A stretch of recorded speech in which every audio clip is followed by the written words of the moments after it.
ایسا آ گیا ہے کہ آج ہم گناہ کر لیتے ہیں تو اس گناہ پر ہمیں افسوس بھی نہیں ہوتا.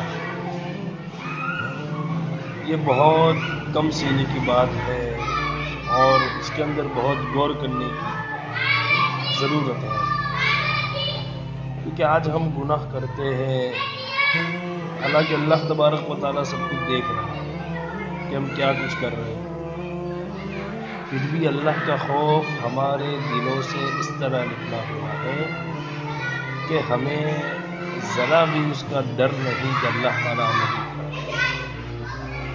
اس لیے ہم گناہ کو چھوڑیں، ہم رضامندی والے کام کریں.